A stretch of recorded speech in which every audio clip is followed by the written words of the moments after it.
കേരള ഇൻസൈറ്റിലേക്ക് സ്വാഗതം. ഇന്ന് നമ്മുടെ കൂടെ ഉള്ളത് അലൻ ഷുഹൈബാണ്. അലൻ ഷുഹൈബ് കോഴിക്കോട് കേന്ദ്രീകരിച്ച് പ്രവർത്തിക്കുന്ന ഗുഫ്തഗു കളക്റ്റീവ് എന്ന് പറയുന്ന ഫിലിം സൊസൈറ്റിയുടെ പ്രധാന സംഘാടകനാണ്. അപ്പോൾ അലൻ, എന്താണ് ഗുഫ്തഗു കളക്റ്റീവ്?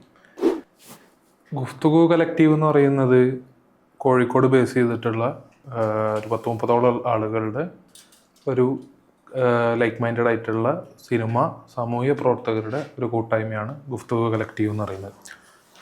അപ്പോൾ ഗുഫ്തഗു എന്ന് പറയുന്നത് എപ്പോഴും ആളുകൾ നമ്മൾ ഒരുപാട് കളിയാക്കി പറയുന്നൊരു കാര്യമാണ്. ഗുഫ്തഗു എന്ന് പറയുമ്പോൾ ജുഗു ജുഗു എന്നും ജുസ്തുഗു എന്നൊക്കെ ആൾക്കാർ കളിയാക്കി പറയും. അപ്പം ഗുഫ്തഗു എന്ന് പറഞ്ഞു കഴിഞ്ഞാൽ അതിൻ്റെ അർത്ഥം അത് ഉറുദുവിൽ നിന്നാണ് നമ്മൾ എടുത്തിട്ടുള്ളത്. നമ്മുടെ കൂട്ടത്തിൽ തന്നെയുള്ള ഒരാളാണ് ആ പേര് സജസ്റ്റ് ചെയ്തിട്ടുള്ളത്. അപ്പോൾ ഗുഫ്തഗു എന്ന് പറഞ്ഞു കഴിഞ്ഞാൽ ഇറ്റ് മീൻസ് കോൺവെർസേഷൻ. അപ്പം ഞങ്ങൾ കഴിഞ്ഞ 2024 ഡിസംബറിൽ ഞങ്ങളൊരു ഫസ്റ്റ് ഫിലിം ഫെസ്റ്റിവൽ സംഘടിപ്പിച്ചുകൊണ്ടാണ് ഞങ്ങൾ ഫസ്റ്റ് ഈ കൂട്ടായ്മ ആരംഭിക്കുന്നത്. അന്ന് വളരെ കുറച്ച് അംഗങ്ങൾ മാത്രമുള്ള ഒരു കളക്റ്റീവ് ആയിരുന്നു. അന്ന് അങ്ങനെ ഒരു കളക്റ്റീവ് എന്ന് പറയുമ്പോൾ കളക്റ്റീവ് ആയിരുന്നു, പക്ഷെ അതിനൊരു വേറെ അർത്ഥത്തിലുള്ള കുറച്ചും കൂടി ഒരു ഓർഗനൈസ്ഡ് സ്വഭാവമൊന്നും അന്ന് അതിനില്ലായിരുന്നു. അന്ന് ഞങ്ങൾ എടുത്ത തീം എന്ന് പറയുന്നത് റിലീസ് ഓൾ പൊളിറ്റിക്കൽ പ്രിസണേഴ്സ് എന്നായിരുന്നു. അതായത് രാഷ്ട്രീയ തടവുകാരുടെ മോചനം ഉണ്ടാവണം എന്നുള്ളതാണ് ഞങ്ങളുടെ ആ ഫിലിം ഫെസ്റ്റിവലിൻ്റെ മെയിൻ ഇതെന്ന് പറയുന്നത്, തീം എന്ന് പറയുന്നത്. അപ്പോൾ ആ തീമിൽ ഞങ്ങൾ 2-3 സിനിമകൾ കളിക്കാൻ വേണ്ടി പറ്റി. അതുപോലെ തന്നെ ഈ എക്സ് പൊളിറ്റിക്കൽ പ്രിസണേഴ്സ് ആയിട്ടുള്ള ആളുകളെ വെച്ചിട്ട് ഞങ്ങളൊരു സെഷൻ സംഘടിപ്പിച്ചു. സിദ്ദിഖാപ്പൻ, റാസിഖ് റഹീം, ത്വാഹ ഫസൽ ഒക്കെ ആയിട്ടുള്ള ആളുകൾ വന്നിട്ടുള്ള ഒരു സെഷൻ. അതുപോലെ തന്നെ ഞങ്ങൾ ഒരു ഫിലിം റിലേറ്റഡ് ഡിസ്കഷനും സംഘടിപ്പിച്ചിരുന്നു. ഈ പറഞ്ഞ പോലെ എന്താണ് പ്രതിരോധത്തിൻ്റെ സിനിമ എന്നുള്ളതായിരുന്നു നമ്മൾ സംഘടിപ്പിച്ചത്. അതുപോലെ തന്നെ ഒരു കൾച്ചറൽ പ്രോഗ്രാമും സോങ് ഓഫ് റെസിസ്റ്റൻസ് എന്നുള്ളതായിരുന്നു. അപ്പോൾ ഞങ്ങളുടെ ഒരു സ്വഭാവം എന്ന് പറയുന്നത് സിനിമ എന്ന് പറയുന്നത് വെറൊരു എന്താ പറയുക, വെറും ഒരു പൈങ്കിളി പരിപാടിയോ അല്ലെങ്കിൽ ഒരു എൻ്റർടൈൻമെൻറ്റ് സാധനം മാത്രമല്ല. അതിന് വ്യക്തമായ രാഷ്ട്രീയമുണ്ട്. ആ രാഷ്ട്രീയം കൂടി അഡ്രസ്സ് ചെയ്യേണ്ടതുണ്ട്, ആ രാഷ്ട്രീയത്തിലും കൂടി സിനിമ പറയേണ്ടതുണ്ട് എന്നുള്ളതാണ്. അങ്ങനത്തെ കൂട്ടായ്മകൾ ഉണ്ടായി വരേണ്ടതുണ്ട്. കാരണം ഇത് നമ്മളൊരു കളക്റ്റീവായിട്ട് അല്ലെങ്കിൽ ഇങ്ങനെ ഒരു പ്രോഗ്രാം ഓർഗനൈസ് ചെയ്യാൻ തന്നെയുള്ള കാരണം എന്താ വെച്ചാൽ, കോഴിക്കോട് എന്ന് പറയുന്നത് കോഴിക്കോട് ഒരുപാട് കാലങ്ങളായിട്ട് ആളുകൾ ഒരുപാട് തരം പരിപാടികൾ സംഘടിപ്പിക്കുകയും മറ്റ് കേരളത്തിലെ ഏതൊരു ജില്ലേനേക്കാളും അപ്പുറം ഒരു സാംസ്കാരിക ചരിത്രം ഉള്ളതും ഒരു രാഷ്ട്രീയ ചരിത്രമുള്ള ഒരു സ്ഥലവും തന്നെയാണ് കോഴിക്കോട്. ഇത്ര വർഷങ്ങളായിട്ട് ആളുകൾ എല്ലാതരം ആളുകൾക്കും, അതായത് ലോകത്തെ ഏത് സംഘടന ഉണ്ടെങ്കിലും ആ സംഘടനയ്ക്ക് ഒരു ബ്രാഞ്ച് കോഴിക്കോട് ഉണ്ട് എന്ന് പറയാവുന്ന തരത്തിൽ 1-4 ആൾക്കാരുള്ള സംഘടനകൾ പോലും പറഞ്ഞാൽ അതിൽ എക്സിസ്റ്റ് ചെയ്യുന്ന അത്ര ഇൻക്ലൂസീവ് ആയിട്ടുള്ളൊരു സ്ഥലമാണ് കോഴിക്കോട്. പക്ഷെ അതേസമയം കൊറോണയ്ക്ക് ശേഷം നമ്മൾ കണ്ടിട്ടുള്ള ഒരു കാഴ്ചയുണ്ട്. ഈ പറഞ്ഞ പോലെ ആളുകൾ പ്രതിഷേധം സംഘടിപ്പിക്കുമ്പോൾ, പരിപാടികൾ സംഘടിപ്പിക്കുമ്പോൾ കഴിഞ്ഞൊരു 10 വർഷമായിട്ട് ഇന്ത്യയിൽ മൊത്തം നിലനിൽക്കുന്ന ഒരു സാഹചര്യമാണ് ഇപ്പോൾ ഈ പറഞ്ഞ പോലെ BJP അധികാരത്തിൽ വന്നതിന് ശേഷമുള്ള ഒരു സാഹചര്യം. പിന്നെ ഈ പറഞ്ഞ ഇവിടെ LDF ഗവൺമെൻറ് അധികാരത്തിൽ വന്നതിന് ശേഷവും നിരന്തരം ഈ പറയുന്ന ഭിന്നസ്വരങ്ങളെ അടിച്ചമർത്തുന്നതും ഒക്കെ ആയിട്ടുള്ള സാഹചര്യം. ഇപ്പോൾ വളരെ ഒരു എന്താ പറയുക, പതുക്കെ അല്ലെങ്കിൽ ഒരു ആരും അങ്ങനെ ശ്രദ്ധിക്കപ്പെടാതെ അല്ലെങ്കിൽ പ്രതിഷേധം ചെയ്യാതെ പോകുന്ന ഒരു പരിപാടിയാണ്. ഇപ്പോൾ ഒരു പരിപാടി സംഘടിപ്പിക്കുന്ന സമയത്ത് ആ പരിപാടിയിലേക്ക് പോലീസിനെ ഇടപെടിപ്പിക്കുന്നു, കേസുകൾ എടുക്കുന്നു. അപ്പോൾ ആളുകൾ പേടിക്കുന്നുണ്ട്. പിന്നെ കൊറോണയ്ക്ക് ശേഷം ആളുകൾക്ക് പൊതുവെ ഇത്തരം സാംസ്കാരിക രാഷ്ട്രീയ മേഖലകളിൽ ഉണ്ടായിട്ടുള്ള ഈ പറയുന്ന കക്ഷി രാഷ്ട്രീയത്തിനപ്പുറമുള്ള ആളുകളുടെ ഒരു പിൻവലിയലും കൂടി നമ്മൾ കണ്ടിട്ടുണ്ട്. ഇപ്പോൾ പല ജില്ലകളിലും അല്ലെങ്കിൽ പല നഗരങ്ങളിലും ഈ പറഞ്ഞ ഇത്തരത്തിൽ പ്രവർത്തനങ്ങളായിട്ട് മുന്നോട്ട് ഉണ്ടായിരുന്ന ആളുകൾ പോലും പലപ്പോഴും സൈലൻ്റായി പോകുന്ന അല്ലെങ്കിൽ ഒരു താല്പര്യമില്ലാത്ത അവസ്ഥയിലേക്ക് പോകുന്ന ഒരു സാഹചര്യം ഉണ്ടായിട്ടുണ്ടായിരുന്നു. ഇപ്പോൾ കോഴിക്കോട് തന്നെ കഴിഞ്ഞൊരു 4-5 കൊല്ലമായിട്ട് നമ്മൾ തന്നെ പല പരിപാടികൾക്കും പോകുന്ന സമയത്ത് ഒരേ സമയം രാഷ്ട്രീയപരമായിട്ട് വളരെ നല്ല പരിപാടികളും നല്ല പരിപാടികൾ സംഘടിപ്പിക്കുമ്പോൾ പോലും പുതിയ യുവാക്കളായിട്ടുള്ള ആളുകളുടെ സാന്നിധ്യം വളരെ കുറവാണ്. ഒരു എന്താ പറയുക, ചെറിയ വിഭാഗം 4-3-7 ആൾക്കാരുടെയൊക്കെ പരിപാടികളായിട്ട് അത് ഒതുങ്ങുകയും ചെയ്യുന്നത് ഒരുപാട് സങ്കടകരമായ കാഴ്ചയായിട്ട് തോന്നിയിട്ടുണ്ടായിരുന്നു. അപ്പം ആ ഒരു കാഴ്ചപ്പാടിൽ നിന്നാണ് ഇപ്പോൾ നമ്മൾ ഈ പറഞ്ഞ പോലെ ഇപ്പോൾ നമ്മളെ പരിപാടിക്ക് മൂസിൻ പരാരി ഒരിക്കൽ വന്നിട്ട് സംസാരിച്ചിട്ടുള്ള ഒരു സാധനം, എന്താണ് ഫിലിം സൊസൈറ്റികളുടെ പ്രസക്തി. ഈ പറഞ്ഞ മാതിരി എന്താ പറയുക, ആളുകൾ കൊറോണയ്ക്കൊക്കെ ശേഷം ഇപ്പം ഈ പറയുന്ന ഓൺലൈനായിട്ടുള്ള രീതിയിൽ ഇങ്ങനെ സിനിമകളും കാര്യങ്ങളൊക്കെ കാണാൻ പറ്റുമെങ്കിൽ പോലും സിനിമ കാണുന്നത് ഈ പറഞ്ഞ മാതിരി അത് കാണുന്ന ഒരാളുടെ ഇത് മാത്രമല്ല, അതൊരു കൂട്ടായ്മയും കൂടി ആവേണ്ടതുണ്ട്. അപ്പം ആളുകളുടെ ഹീലിംഗ് പറഞ്ഞ പലതരത്തിലുള്ള പ്രശ്നങ്ങളും കാര്യങ്ങളും ഉണ്ടാവുന്ന സമയത്ത് പോലും അതൊരു ഒറ്റപ്പെട്ട ഇൻഡിവിജ്വലിസ്റ്റിക് ആയിട്ടുള്ള ഒരു കാര്യത്തിലേക്കാണ് ഇപ്പോൾ കൊറോണയ്ക്ക് ശേഷമൊക്കെയുള്ള കാഴ്ചപ്പാട് എന്ന് പറയുന്നത്. ഭയങ്കര ഇൻഡിവിജ്വലിസ്റ്റിക് ആയിട്ട് മനുഷ്യന്മാർ മാറിക്കൊണ്ടിരിക്കുകയാണ്. ഇത് എൻ്റെ മാത്രം പ്രശ്നമാണ്, അല്ലെങ്കിൽ എൻ്റെ ഇത് മാത്രമാണ്, എൻ്റെ കാര്യം മാത്രമാണ് എന്നുള്ളൊരു തരത്തിലേക്ക് ആളുകൾ മാറിക്കൊണ്ടിരിക്കുന്നു. അങ്ങനത്തെ ഒരു സ്ഥലത്ത് ഈ പറഞ്ഞ മാതിരി അങ്ങനത്തെ കൂട്ടായ്മകൾ ഉണ്ടായതുകൊണ്ട് ഉണ്ട് ഈ പറഞ്ഞ മാതിരി സിനിമ, കല അടക്കമുള്ള മേഖല, സാംസ്കാരിക മേഖലയിൽ അങ്ങനെ ഒരു കൂട്ടായ്മ ഉണ്ടാവേണ്ടതുണ്ട്. അങ്ങനെ ആളുകൾക്ക് താല്പര്യമുണ്ട്. പക്ഷേ യാഥാർത്ഥ്യത്തിൽ അത്തരത്തിലുള്ള ഒരു ആർട്ടിക്കുലേഷൻ ഈ പറയുന്ന ആളുകളുടെ ഭാഗത്ത് നിന്ന് ഉണ്ടാകുന്നില്ല എന്നുള്ളൊരു പോയിന്റിലാണ് നമ്മൾ ഗുഫ്തഗു കളക്റ്റീവ് എന്ന് പറയുന്ന ഒരു ഫിലിം സൊസൈറ്റിയിലേക്ക് നമ്മൾ എത്തുന്നത്. ഒരുപാട് പരിമിതികളുണ്ട്, ഒരുപാട് പ്രശ്നങ്ങളുണ്ട്. പക്ഷേ നമ്മൾ അതിനെയൊക്കെ മറികടന്ന് ഈ പറഞ്ഞ മാതിരി ഇപ്പം നമ്മൾ തന്നെ ഒരു പരിപാടി സംഘടിപ്പിക്കാൻ കഴിഞ്ഞല്ലോ നോക്കിയ സമയത്ത് തന്നെ നമ്മൾ പരിപാടി നടത്തുന്നതിൻ്റെ തൊട്ട് മുമ്പത്തെ ദിവസം പോലീസിൽ നിന്നൊരു നോട്ടീസ് നമുക്ക് കിട്ടി. ഈ പറഞ്ഞ പോലെ എന്താ പറയുക, നിങ്ങൾ നടത്തുന്ന പരിപാടിയിൽ സമൂഹത്തിൻ്റെ ഇടയിൽ സ്പർദ്ധ വളർത്തുന്നതായിട്ടുള്ളതും ഒക്കെ ആയിട്ടുള്ള സിനിമകളാണ്, വിവാദപരമായ സിനിമകളാണ് എന്നൊക്കെയുള്ള തരത്തിൽ ഒരു നോട്ടീസ് കിട്ടി. അത് ഇൻറ്റിമിഡേഷനാണ് സ്റ്റേറ്റിൻ്റെ ഭാഗത്തുനിന്ന് അല്ലെങ്കിൽ പോലീസിൻ്റെ ഭാഗത്തുനിന്ന്. ഇത്തരത്തിലുള്ള സ്വതന്ത്ര കളക്റ്റീവുകൾ ഉണ്ടാകുന്ന സമയത്ത് അതിനെ ഇൻറ്റിമിഡേറ്റ് ചെയ്യുക എന്നുള്ളതാണ് ഇവർ ഉദ്ദേശിക്കുന്നത്. അപ്പോൾ നമ്മൾ തന്നെ ചില ആളുകളുടെ വീട്ടിൽ പോലീസ് പോകുന്നതും നമ്മളെ കൂട്ടത്തിലുള്ള ആളുകളെ വേട്ടയാടാൻ ശ്രമിക്കുന്നതൊക്കെ ആയിട്ടുള്ള അനുഭവങ്ങൾ ഉണ്ടായിട്ടുമുണ്ട്. പക്ഷേ അത് കളക്റ്റീവായിട്ട് മാത്രമേ നമുക്കതിനെ മറികടക്കാൻ പറ്റുള്ളൂ. അല്ലാതെ ഒറ്റപ്പെട്ടതുകൊണ്ടോ അല്ലെങ്കിൽ ഒറ്റപ്പെട്ട നിന്നുകൊണ്ടോ നമുക്ക് അതിനെ മറികടക്കാൻ പറ്റില്ല. അപ്പം ആ ബോധ്യത്തിൽ നിന്നുകൊണ്ട് തന്നെയാണ് നമ്മൾ ഗുഫ്തഗു കളക്റ്റീവിലേക്ക് എത്തുന്നതും. അങ്ങനെ സിനിമയും സിനിമയുടെ രാഷ്ട്രീയവും സംസാരിക്കേണ്ടതുണ്ട് എന്നുള്ള ബോധ്യത്തിൻ്റെ അടിസ്ഥാനത്തിലാണ് നമ്മൾ ഗുഫ്തഗു കളക്റ്റീവിലേക്ക് എത്തുന്നത്. അതാണ് ഗുഫ്തഗു കളക്റ്റീവിൻ്റെ പ്രസക്തി. വെറും സിനിമ മാത്രമല്ല, വെറും രാഷ്ട്രീയം മാത്രമല്ല, സിനിമയും രാഷ്ട്രീയവും കൂടി ചേർന്നാണ് നമ്മളെ ഗുഫ്തഗു കളക്റ്റീവ് എന്ന് പറയുന്ന ഫിലിം സൊസൈറ്റി. ഓക്കെ. ഇപ്പോൾ കഴിഞ്ഞ കൊല്ലം പരിപാടി നടത്തി. കഴിഞ്ഞ കൊല്ലത്തൊന്നും ഈ കൊല്ലത്തെ സെക്കൻഡ് എഡിഷൻ എന്തെല്ലാം പുതിയ വ്യത്യസ്തകളാണ് കൊണ്ടുവന്നിട്ടുള്ളത്?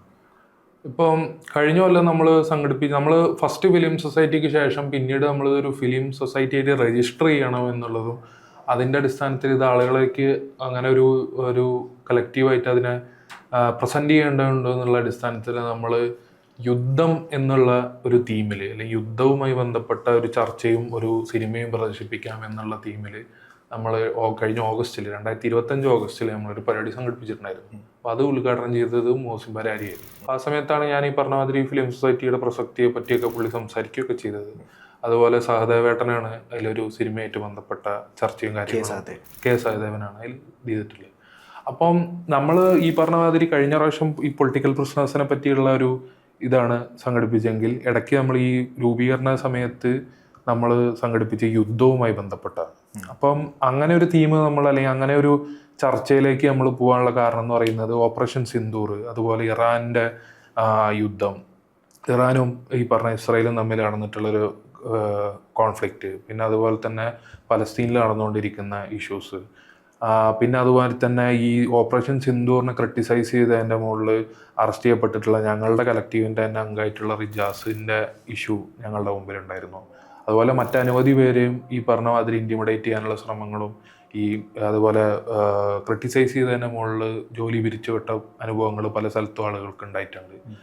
അപ്പം അങ്ങനത്തെ ഒരു യുദ്ധം എന്ന് പറയുന്ന ഒരു ഇഷ്യൂ ഉണ്ടാവുകയും, എന്നാൽ ഈ യുദ്ധത്തിനെതിരെ ഇപ്പോൾ ഈ പറഞ്ഞ മാതിരി യുദ്ധത്തിനെതിരെ പ്രതികരിക്കുന്ന ഒരു അന്തരീക്ഷത്തിലേക്ക് ആളുകൾ എത്തുന്നില്ല എന്നുള്ള, അല്ലെങ്കിൽ അങ്ങനെ ഒരു പോയിന്റിലാണ് നമ്മളാൽ കഴിയുന്ന രീതിയിൽ അതിനെ എങ്ങനെ റെസിസ്റ്റ് ചെയ്യാം എന്നുള്ള, അല്ലെങ്കിൽ അതിനെപ്പറ്റി സംസാരിക്കാം എന്നുള്ള പോയിന്റിലാണ് നമ്മൾ ആ തീം അന്ന് എടുക്കുകയും അതും അത്യാവശ്യം നല്ല രീതിയിൽ നമുക്കൊരു പ്രോഗ്രാമായിട്ട് കണ്ടക്ട് ചെയ്യാൻ പറ്റുകയും ചെയ്തു. ഈ പ്രാവശ്യം നമ്മൾ ഈ വരുന്ന ഫെബ്രുവരി 8 ഞായറാഴ്ച നടത്താൻ പോകുന്ന പരിപാടി എന്ന് പറയുന്നത് ഈ നമ്മളുടെ ഫുൾ ഡേ ഫിലിം ഫെസ്റ്റിവലാണ്. അപ്പം അതിലെ പ്രധാന തീം എന്ന് പറയുന്നത് ജനോസൈഡാണ്. അപ്പം ജനോസൈഡ് എന്ന് പറയുമ്പോൾ ആളുകളുടെ മനസ്സിൽ ഇപ്പം ഏറ്റവും കൂടുതൽ മനസ്സിൽ വരിക എന്ന് പറയുന്നത് പലസ്തീനിലെ ഇഷ്യൂസാണ് ഏറ്റവും ഫസ്റ്റായിട്ട് വരാൻ വേണ്ടി പോകുന്നത്. പക്ഷെ നമ്മൾ പലസ്തീനിൽ മാത്രം നിൽക്കുന്നില്ല. നമ്മൾ പലസ്തീനിൽ നിന്ന് ഇന്ത്യയിലേക്ക് വരികയാണ്. ഇന്ത്യയിൽ ഗുജറാത്തിലും ഡൽഹിയിലും ബസ്തറിലും ഒക്കെ നടന്നിട്ടുള്ള അല്ലെങ്കിൽ നടന്നുകൊണ്ടിരിക്കുന്ന ഈ പറഞ്ഞ സുഡാനിൽ നടക്കുന്ന, ഉക്രൈനിൽ നടക്കുന്ന, അതുപോലെ കേരളത്തിൽ തന്നെ ആദിവാസികളെ അടക്കം സിസ്റ്റമിക്കലി വംശഹത്യാപരമായ സമീപനം എടുക്കുന്ന അടക്കമുള്ള ഇഷ്യൂസിനെ നമ്മൾ ഈ പ്രാവശ്യത്തെ ഞങ്ങളുടെ ഫിലിം ഫെസ്റ്റിവലിൽ അഡ്രസ്സ് ചെയ്യണം എന്നുള്ളതാണ് ആഗ്രഹിക്കുന്നത്. ഒരുപാട് പരിമിതികളുണ്ട്, ഒരുപാട് സാധ്യതകളുമുണ്ട്. ആ പരിമിതികളെ മറികടക്കാനും സാധ്യതകളെ എന്താ പറയുക ഉപയോഗപ്പെടുത്താനുമാണ് നമ്മൾ ഈ പ്രാവശ്യം ഉദ്ദേശിക്കുന്നത്. കഴിഞ്ഞ ഫിലിം ഫെസ്റ്റിവലിൻ്റെ ഈ പറഞ്ഞ പോലെ തന്നെയുള്ള സെറ്റപ്പിലാണ് നമ്മൾ ഈ പ്രാവശ്യവും ഇത് ചെയ്യുന്നത്. കൂടുതൽ സിനിമകൾ നമ്മൾ ഈ പ്രാവശ്യം കൊണ്ടുവരാൻ ശ്രമിച്ചിട്ടുണ്ട്. അതുപോലെ തന്നെ നമ്മളെ ടീമും അത്യാവശ്യം നമ്മൾ എക്സ്പാൻഡ് ചെയ്യുകയും അത്യാവശ്യം നല്ല രീതിയിൽ പ്രചാരണം കൊടുക്കുകയും ഒക്കെ നമുക്ക് ഈ പ്രാവശ്യം ചെയ്യാൻ വേണ്ടി പറ്റിയിട്ടുണ്ട്. ഓക്കെ, ഈ ഫിലിം ഫെസ്റ്റിവലിൻ്റെ മുന്നോടിയായിട്ട് ഒരു 1 വീക്ക് ആർട്ട് എക്സിബിഷൻ നടക്കുന്നുണ്ടെന്ന് പറഞ്ഞല്ലോ. അതെ, അത് എങ്ങനെയാണ് അതിൻ്റെ ഒരു? ഫെബ്രുവരി 1 മുതൽ 7 വരെയാണ് നമ്മളുടെ ആർട്ട് എക്സിബിഷൻ എന്ന് പറയുന്നത്. അപ്പോൾ ഈ ആർട്ട് എക്സിബിഷൻ നമ്മൾ ഫിലിം ഫെസ്റ്റിവലിനോടനുബന്ധിച്ച ഒരു പ്രചരണാർത്ഥം കൂടിയാണ് നമ്മൾ ഈ പറഞ്ഞ പോലെ ഒരു ആർട്ട് എക്സിബിഷൻ സംഘടിപ്പിക്കുക എന്നുള്ളത്. ഏറെക്കുറെ ഒരു 20ഓളം ആർട്ടിസ്റ്റുകളുടെ വർക്കുകളാണ് എന്താ പറയുക നമ്മൾ ഈ പ്രാവശ്യം ഈ എക്സിബിഷന് കൊണ്ടുവരാൻ ഉദ്ദേശിക്കുന്നത്. മീര എന്ന് പറഞ്ഞിട്ടുള്ള ആളും അമീനും എന്ന് പറഞ്ഞിട്ടുള്ള ആൾ രണ്ടുപേരുമാണ് ഈ ആർട്ടിൻ്റെ ക്യൂറേഷനും കാര്യങ്ങളും ചെയ്യുന്നത്. ഫെബ്രുവരി 1 മുതൽ 7 വരെയാണ്. അതിൻ്റെയും തീം എന്ന് പറയുന്നത് വംശഹത്യയാണ്. ഫെബ്രുവരി 1 സുനിൽ അശോകവരാണ് ഈ ആർട്ട് എക്സിബിഷൻ്റെ ഉദ്ഘാടനം ചെയ്യുന്നത്. അതിനോടനുബന്ധിച്ച് ഇപ്പോൾ ഈ അടുത്തും അന്തരിച്ചിട്ടുള്ള നാടകപ്രവർത്തകൻ വിജേഷിനെ കൂടി നമ്മളൊരു അനുശോചന കൂടി ആ പരിപാടിയിൽ നടത്താൻ വേണ്ടി ഉദ്ദേശിക്കുന്നുണ്ട്. അപ്പം ഈ പറഞ്ഞ മാതിരി വംശഹത്യ തന്നെയാണ് അതിൻ്റെ തീം, ഞാൻ പറഞ്ഞല്ലോ. അപ്പോൾ അതിൽ ഈ പറഞ്ഞ മാതിരി ഈ വിവിധ തലങ്ങളിലുള്ള ആളുകളുടെ വർക്കുകൾ, ഈ പറഞ്ഞ വിവിധ എന്താ പറയുക വംശഹത്യകളുമായി ബന്ധപ്പെട്ടിട്ടുള്ള വർക്കുകൾ നമ്മളതിൽ ക്രോഡീകരിക്കാൻ വേണ്ടി ശ്രമിച്ചിട്ടുണ്ട്. ഒരുപാട് പുതിയ ആർട്ടിസ്റ്റുകളുണ്ട്. അങ്ങനെ നമ്മളൊരു ടിപ്പിക്കൽ സെൻസ് ഓഫ് ഗാലറി എക്സിബിഷനിൽ നിന്ന് വ്യത്യസ്തമായിട്ട് അതിനെ എങ്ങനെ ജനകീയമായിട്ട് എങ്ങനെ പറഞ്ഞാൽ സാധാരണക്കാരന് മനസ്സിലാകുന്ന തരത്തിൽ അതിനെ പ്രസൻറ്റ് ചെയ്യാം എന്നുള്ളതും കൂടിയാണ് നമ്മളതിൽ പരിശോധിക്കുന്നത്. പരമാവധി ഇപ്പം നമ്മൾ പെയിൻറ്റ് അല്ലെങ്കിൽ ബ്രഷ് പോലും നമ്മൾ മേടിക്കുന്ന സമയത്ത് പോലും കൊളോണിയലായിട്ടുള്ള അല്ലെങ്കിൽ ഒപ്രസീവായിട്ടുള്ള ആളുകളുടെ അല്ലെങ്കിൽ കമ്പനീസിൻ്റെ ബ്രാൻഡ്സിൻ്റെ കൂടി ഒഴിവാക്കുക എന്നുള്ളതാണ് നമ്മൾ പരിശോധിക്കുന്നത്. അങ്ങനെ തന്നെയാണ് നമ്മൾ ഉദ്ദേശിക്കുന്നത്. നിലവിൽ നമ്മളെ കോൺടാക്ട് ചെയ്തിട്ടുള്ള എല്ലാവരുടെയും വർക്കുകൾ നമ്മൾ പരമാവധി അക്കോമഡേറ്റ് ചെയ്യുകയും അതിന് ഒരു typical sense of gallery art എക്സിബിഷനിൽ നിന്ന് വ്യത്യസ്തമായിട്ട് ജനകീയമായിട്ട് നടത്തണം എന്നുള്ളതാണ് നമ്മൾ ആഗ്രഹിക്കുന്നത്. ഫെബ്രുവരി 8 നടക്കാൻ പോകുന്ന ഈ ഫിലിം ഫെസ്റ്റിവലിൽ എന്തൊക്കെയാണ് പ്രോഗ്രാംസ് ഉള്ളത്? നമ്മൾ ഇപ്പം 7ഓളം സിനിമകൾ നമ്മൾ ക്യൂറേറ്റ് ചെയ്ത് സെലക്ട് ചെയ്ത് നമ്മൾ അതിൻ്റെ പോസ്റ്റേഴ്സ് എല്ലാം ഔട്ട് ചെയ്തു. പിന്നെ അത് പല വംശഹത്യകളുമായി കണക്റ്റഡ് ആയിട്ടുള്ള ഏകദേശം 1 മണിക്കൂറോളം വരുന്ന സിനിമകളുണ്ട്, 2 മിനിറ്റ് വരെയുള്ള, അങ്ങനെ ആ റേഞ്ചിലാണ് നമ്മളെ സിനിമകളുള്ളത്. ഒരുവിധം നമ്മളെ കൊണ്ട് പരമാവധി കളക്ട് ചെയ്യാൻ പറ്റുന്ന സിനിമകളൊക്കെ തന്നെ നമ്മൾ എന്ത് ചെയ്തിട്ടുണ്ട്, ഈ ഫെസ്റ്റിവലിൻ്റെ ഭാഗമാക്കാൻ ശ്രമിച്ചിട്ടുണ്ട്. പിന്നെ പരിപാടിൻ്റെ ഉദ്ഘാടനം എന്ന് പറയുന്നത് ജിയോ ബേബിയാണ് ഉദ്ഘാടനം ചെയ്യാൻ വേണ്ടി വരുന്നത്. പരിപാടിയോടനുബന്ധിച്ച് 2 സെഷൻസും കൂടി നമ്മൾ ഉദ്ദേശിക്കുന്നുണ്ട്. ഒന്ന് ഫിലിമുമായി ബന്ധപ്പെട്ട് ജെൻഡർ ഗേസ് ഐഡൻറ്റിറ്റി എന്നുള്ള ടോപ്പിക്കിൽ നമ്മൾ ഒരു ഡിസ്കഷൻ സംഘടിപ്പിക്കുന്നുണ്ട്. അതിൽ ജിയോ ബേബി, ദീദി ദാമോദരൻ, സുധ, ലൂന, പിന്നെ കുഞ്ഞില മസിലൊക്കെ ഇങ്ങനെ ഉള്ള ആളുകളാണ് അതിൽ സംബന്ധിക്കുന്നത്. വെറൈറ്റി ആയിട്ടുള്ളൊരു പാനലാണ്. അതെ, നല്ല വെറൈറ്റി ആയിട്ടുള്ളൊരു പാനലാണ്. നല്ലൊരു ഫ്രൂട്ട്ഫുൾ ആയിട്ടുള്ള ഡിസ്കഷൻ ഈ പരിപാടിക്ക് വരുന്ന സിനിമ സ്നേഹികളായിട്ടുള്ള ആളുകൾക്ക് ഉണ്ടാവുമെന്ന് പ്രതീക്ഷിക്കുന്നുണ്ട്. അതുപോലെ തന്നെ വംശഹത്യയായിട്ട് ബന്ധപ്പെട്ടിട്ടും എന്താണ് വംശഹത്യയുടെ പ്രത്യയശാസ്ത്രം, എങ്ങനെയാണ് വിവിധ തലങ്ങളിലുള്ള വംശഹത്യകളെ ഉണ്ടാവുന്നത്, എന്താണ് അതിൻ്റെ കാര്യങ്ങൾ എന്നുള്ളത് ഡിസ്കസ് ചെയ്യാൻ വേണ്ടിയിട്ട് നമ്മളൊരു സെഷൻ ഇത് ചെയ്യുന്നുണ്ട്. അത് ഏജൻറ്റ്സ് ഓഫ് ജനോസൈഡ് എന്നുള്ളതാണ്, വംശഹത്യയുടെ ഇരനിലക്കാർ എന്നുള്ളതാണ് നമ്മളതിൻ്റെ ടോപ്പിക് എടുത്തിട്ടുള്ളത്. അതിൽ ഡോക്ടർ സന്തോഷ്, അതേപോലെ തന്നെ ഗീതാനന്ദൻ, അതുപോലെ മാളവിക ബെന്നി, KEN, നിഹാരിക, ഇത്ര ആളുകളാണ് അതിൽ വരുന്നത്. അതും ഇതേപോലെ തന്നെ വളരെ നല്ലൊരു സെഷനായി മാറുമെന്ന് തന്നെ നമ്മൾ പ്രതീക്ഷിക്കുന്നുണ്ട്. പിന്നെ വൈകുന്നേരം നമ്മൾ ഒരു കൾച്ചറൽ ഇവൻറ്റും നമ്മൾ ഇതിനോടനുബന്ധിച്ചിട്ട് നമ്മൾ സെറ്റ് ചെയ്തിട്ടുണ്ട്. അപ്പം അത്യാവശ്യം എല്ലാതരം ആളുകളെയും എല്ലാതരം ജെൻഡർ ക്ലാസ് ഐഡൻറ്റിറ്റിയിലുള്ള ആളുകളെയും അതുപോലെ തന്നെ എന്താ പറയുക ഏജ് ഗ്രൂപ്പ്സിനെയും അക്കോമഡേറ്റ് ചെയ്യാൻ പറ്റുന്ന തരത്തിലുള്ള ഒരു പ്രോഗ്രാമാണ് നമ്മൾ ഡിസൈൻ ചെയ്തിട്ടുള്ളതെന്നാണ് നമ്മുടെ വിശ്വാസം. കാരണം കഴിഞ്ഞ പരിപാടിക്ക് നമുക്ക് ആ തരത്തിൽ നല്ല റെസ്പോൺസ് കിട്ടിയിട്ടുണ്ടായിരുന്നു. ആളുകളെല്ലാം നല്ല മാനസികമായി നല്ല സാറ്റിസ്ഫൈഡ് ആയിട്ടുള്ള, അല്ലെങ്കിൽ ആളുകൾക്കെല്ലാം ഭയങ്കര എന്താ പറയുക, നമ്മൾ ഉദ്ദേശിക്കുന്ന ആശയം എന്താണോ ആ ആശയം ഉള്ളിൽ തട്ടി എന്ന് നമുക്ക് ബോധ്യം ഉണ്ടായിരുന്നു. കാരണം ആ പരിപാടിക്ക് ഏകദേശം 100 പേർക്ക് ഇരിക്കാൻ പറ്റുന്ന ഹോളിൽ ഒരു 120 പേരെങ്കിലും നിലത്തും ഒക്കെ നിന്നിട്ടൊക്കെ നമ്മുടെ അവസാനം വരെ ത്രൂ ഔട്ട് ഒരു 300ഓളം ആളുകൾ ആ പരിപാടിക്ക് സംബന്ധിച്ചിട്ടുണ്ട്. എന്താ പറയുക, ആളുകൾക്ക് നിൽക്കാൻ പറ്റാത്ത അവസ്ഥയിൽ നമ്മൾ ഉണ്ടായിട്ടുണ്ട്. അപ്പം ആ അർത്ഥത്തിൽ ആ ഒരു പിന്തുണ നമുക്ക് ഈ പരിപാടിക്ക് കിട്ടും എന്നുള്ളത് തന്നെയാണ് നമ്മുടെ വിശ്വാസം. തീർച്ചയായിട്ടും ഈ പ്രാവശ്യത്തെ നമ്മുടെ ഈ ഫിലിം ഫെസ്റ്റിവൽ ആ അർത്ഥത്തിൽ തന്നെ ജനകീയവും അതുപോലെ തന്നെ പിന്തുണയും കിട്ടുമെന്ന് തന്നെയാണ് പ്രതീക്ഷിക്കുന്നത്. കളക്റ്റീവിൻ്റെ ഒരു ഭാവി എങ്ങനെ കാണുന്നത്? ഗുഫ്തു കളക്റ്റീവിൻ്റെ ഭാവി എന്ന് പറയുന്നത് നമ്മളിപ്പം നിലവിൽ ചെയ്തുകൊണ്ടിരിക്കുന്നത് ഈ പറഞ്ഞ മാതിരി ഫിലിം ഫെസ്റ്റിവൽസ് ഓർഗനൈസ് ചെയ്യുകയും അതുമായി ബന്ധപ്പെട്ട കുറച്ച് വർക്ക്സും കാര്യങ്ങളാണ് നമ്മൾ ചെയ്തുകൊണ്ടിരിക്കുന്നത്. അപ്പം ഇനി നമ്മൾ ഉദ്ദേശിക്കുന്നത് പ്രൊഡക്ഷനിലേക്ക് കിടക്കണം എന്നുള്ളതാണ്. കാരണം ഈ പറഞ്ഞ മാതിരി തന്നെ ഒരുപാട് ആളുകൾ സിനിമ ചെയ്യാൻ താല്പര്യപ്പെടുന്ന ആളുകളുണ്ട്. നമ്മുടെ ഉള്ളിൽ തന്നെ ഒരുപാട് പേര് ഈ പറഞ്ഞ മാതിരി സിനിമ ചെയ്യാൻ താല്പര്യപ്പെടുന്ന ആളുകളുണ്ട്. അപ്പോൾ അത്തരത്തിലുള്ള ആളുകളെയും കൂടി അക്കോമഡേറ്റ് ചെയ്യുന്ന തരത്തിൽ, അത്തരം ആളുകളെയും കൂടി എന്താ പറയുക സഹായിക്കാൻ പറ്റുന്ന തരത്തിൽ, അത്തരത്തിലുള്ള സിനിമകൾ ആളുകളിലേക്ക് എത്തിക്കാൻ പറ്റുന്ന തരത്തിൽ എങ്ങനെ നമുക്ക് ഇത് പ്രൊഡക്ഷൻ അടക്കമുള്ള കാര്യങ്ങളിലേക്ക് കടക്കാൻ പറ്റും എന്നുള്ളതാണ് നമ്മൾ ആലോചിക്കുന്നത്.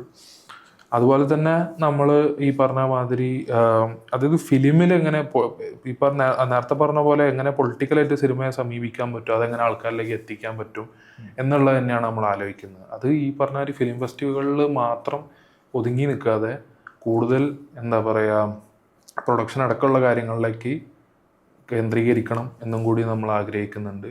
അതുപോലെ ഭാവിയിൽ എന്തൊക്കെ തരം സാധ്യതകൾ നമ്മൾ എക്സ്പ്ലോർ ചെയ്യാൻ പറ്റുമോ അത്തരം സാധ്യതകൾ നമ്മൾ എക്സ്പ്ലോർ ചെയ്യുക എന്നുള്ളത് തന്നെയാണ് നമ്മൾ. ഇപ്പോൾ നേരത്തെ പറഞ്ഞല്ലോ ഗുഫ്തു കളക്റ്റീവിലുള്ള റിജാസിനെതിരെയുള്ള ഈ ഭരണകൂട ഭീകരതയും അതായത് പോലീസ് ആക്രമണങ്ങളും എങ്ങനെയാണ് ഇതിനെ ചെറുത്ത് നിൽക്കുന്നത്, അല്ലെങ്കിൽ എന്താണ് അതിനെപ്പറ്റി പറയുന്നത്? റിജാസ് എന്ന് പറയുന്നത് നമ്മളെല്ലാവരുടെയും ഒരു സുഹൃത്തായിരുന്നു. റിജാസ് ഈ പറഞ്ഞ മാതിരി ഒരു വിദ്യാർത്ഥി സംഘടനയുടെ നേതാവും ഇൻഡിപെൻഡൻറ്റ് ജേർണലിസ്റ്റും ആയിട്ടുള്ള ഒരാളായിരുന്നു. സ്വാഭാവികമായിട്ടും റിജാസിൻ്റെ അറസ്റ്റ് നമ്മളെല്ലാവരും വളരെയധികം ഷോക്ക് ചെയ്യിപ്പിക്കുകയും സങ്കടപ്പെടുത്തുകയും ചെയ്തിട്ടുള്ള ഒരു കാര്യമായിരുന്നു.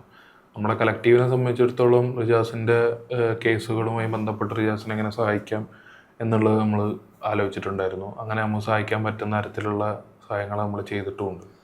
അതുപോലെ തന്നെ റിജാസിന് വേണ്ടിയിട്ടുള്ള ഈ പറഞ്ഞ പോലെ റിജാസിൻ്റെ ഓരോ ഇഷ്യൂസിലും എന്തൊക്കെ തരത്തിലുള്ള ഇപ്പം റിജാസിൻ്റെ ഈ പറയുന്ന റിജാസ് അറസ്റ്റ് ചെയ്യപ്പെട്ടതിന് ശേഷം റിജാസിൻ്റെ ഇഷ്യൂസും കാര്യങ്ങളും ആൾക്കാരിലേക്ക് എത്തിക്കാനും നിരന്തരം ആളുകളെടുത്ത് റിജാസിനെ പറ്റി സംസാരിക്കാനുള്ള ഇടപെടലുകൾ നമ്മൾ നടത്തിയിട്ടുണ്ടായിരുന്നു. പിന്നെ ഇപ്പോൾ റിജാസ് നിലവിൽ നാഗ്പൂരിൽ ജയിലിൽ കിടക്കുകയാണ്. റിജാസിൻ്റെ ചാർജ് ഷീറ്റ് ഫയൽ ചെയ്തിട്ടുണ്ട്. റിജാസ് ബെയിലിന് അപ്ലൈ ചെയ്തിട്ടുണ്ട്.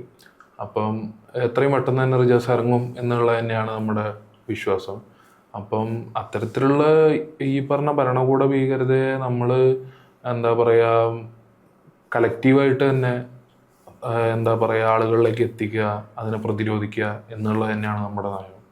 ആ തരത്തിൽ നമ്മൾ തീർച്ചയായിട്ടും ഈ പറഞ്ഞ മാതിരി മുന്നോട്ട് പോവുക എന്നുള്ളത് തന്നെയാണ്. അല്ലാതെ നമ്മൾ പേടിക്കുന്നത് സ്വാഭാവികമാണ്, ആളുകൾക്ക് പേടി ഉണ്ടാവുന്നത് സ്വാഭാവികമാണ്. പക്ഷെ പേടികൾ ഒറ്റയ്ക്ക് മറികടക്കാൻ പറ്റും എന്ന് ഞാൻ വിശ്വസിക്കുന്നില്ല. കളക്റ്റീവായി മറികടക്കുക എന്നുള്ളതാണ്. അപ്പോൾ അത്തരത്തിലുള്ള ഒരു കളക്റ്റീവ് റെസിസ്റ്റൻസിനെ പറ്റിയാണ് നമ്മൾ സംസാരിക്കുന്നത്, അല്ലെങ്കിൽ അതാണ് നമ്മൾ ഉദ്ദേശിക്കുന്നത്. ഓക്കെ, എന്നാൽ താങ്ക് യു.